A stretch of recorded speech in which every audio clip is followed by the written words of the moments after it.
I hope that answers the family question.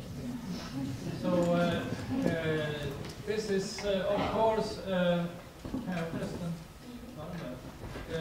think this is a central question here. Now that we are translating the research front over to your individual lives, that's a pretty big step. And you know, even these, several of these observations are not even published. That's correct. So that means that it has not been through, I think it's probably totally correct, but then the scientific process has to occur, and these are what are considered preliminary data. We have to publish these data, have peer review, have larger studies. This is how research works, and it takes time, but we ask these questions, and it'll take some time to get some answers. Yes, it will, and it will also take time to have everything published. And for you as patients, of course, this is a terrible situation. You don't know how to translate it into your personal lives. And we can do nothing about that. Judy is telling her latest results to you directly.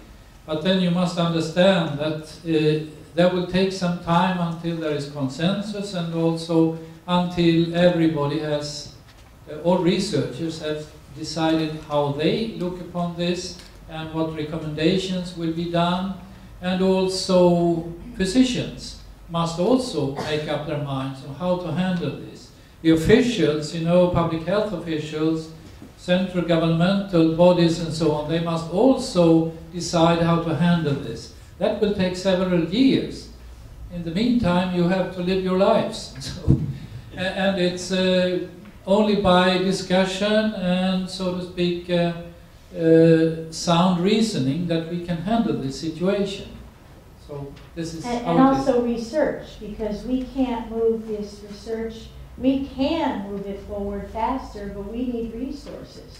So we have the data that would compel a pharmaceutical company to run a clinical trial. There are opportunities to do that, and we have enough patients to do that, but we have no money. So we have to encourage the companies as well as the governments to provide research for XMRV so that these answers can come quickly. And that's research for XMRV, not necessarily ME/CFS, because as I just showed you, it could be many diseases. So we need to look at this pathogen in all diseases, and not limit it to one, because of course you wouldn't want it to limit it to the cancer and not the neuroimmune disease. Yeah? You mentioned that stress and estrogen differences in hormone levels can affect patients, or can affect how you feel. Would that... Well, it can affect virus expression, and then the translation is that may affect how you feel. Right. So that would, if I was to translate that in everyday life, that there's a lot of women here in their 40s and 50s, and so if I was to say estrogen therapy probably wouldn't be, one would have to be cautious, because that could make matters worse, make you feel well, worse. It could, but I think that's what Jonas is saying. Since we don't know, it could be a balance of things that are necessarily. We know that cortisol levels are depleted. We know that estrogens are depleted. We don't actually understand what the hormones are doing to the virus, or what the viruses are doing to the hormone source. So you really want to be careful and study these important questions. Barbara?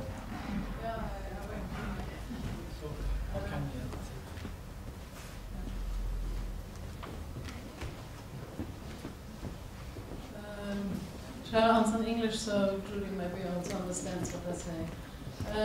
With estrogen, it's very difficult in ME, because we see very often if an ME patient gets pregnant, she gets better during pregnancy, and some are even better after the pregnancy.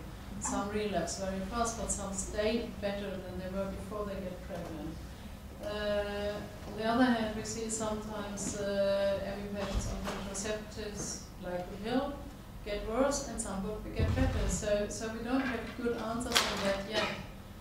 But we have also seen ME limitations on if you try to give them prednisone, they get worse, and that is explained in what you said.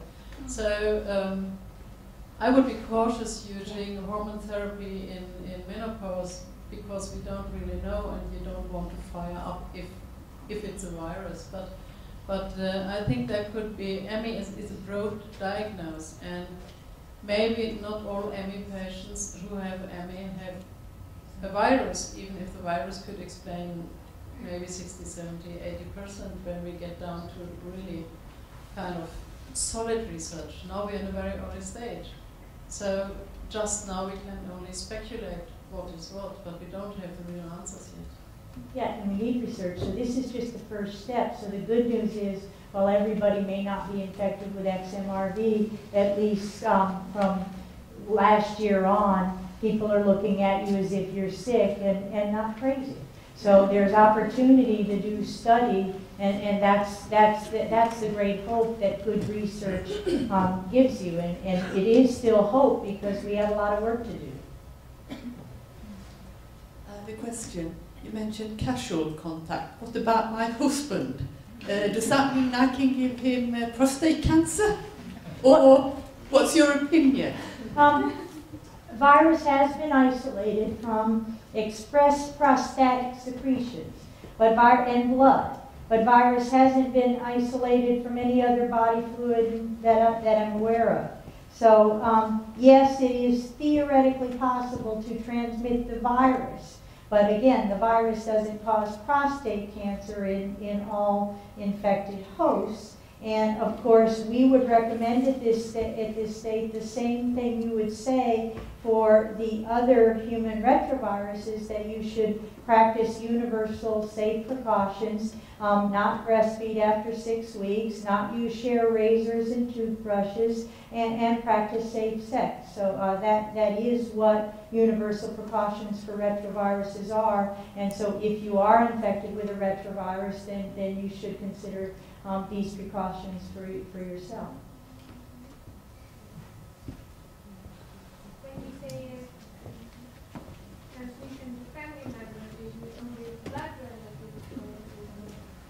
relatives? No, we don't have any data.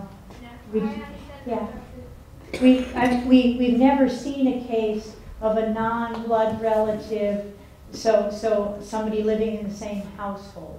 We haven't seen that. We haven't necessarily looked. We really do need to do all of those kinds of studies. But again, they're not transmitted by casual contact or considered contagious in the sense of airborne.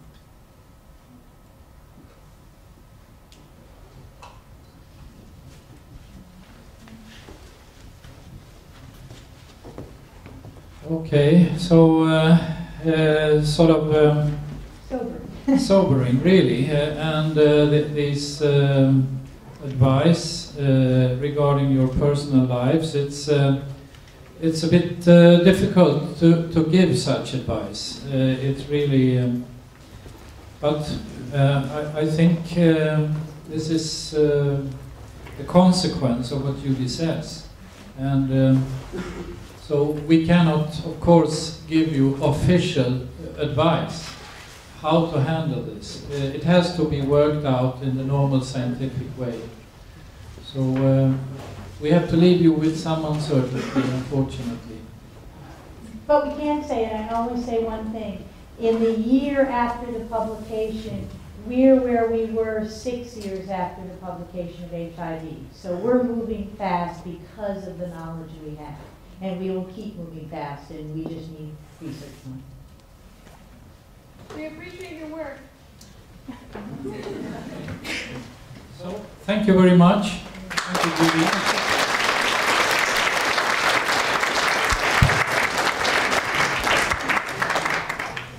Ja, då vill RME Väst ge en liten gåva till de som har föreläst här. Och det är väl så vi tar rätt.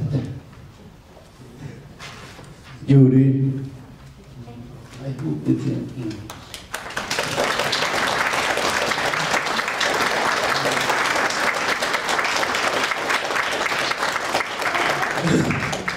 Well, that's just beautiful. I hope to come back and see Sweden's since we live on the west coast of America, and I never get to see that either. See the west coast. That's just beautiful. My husband will love that since he couldn't make the trip. Thank you.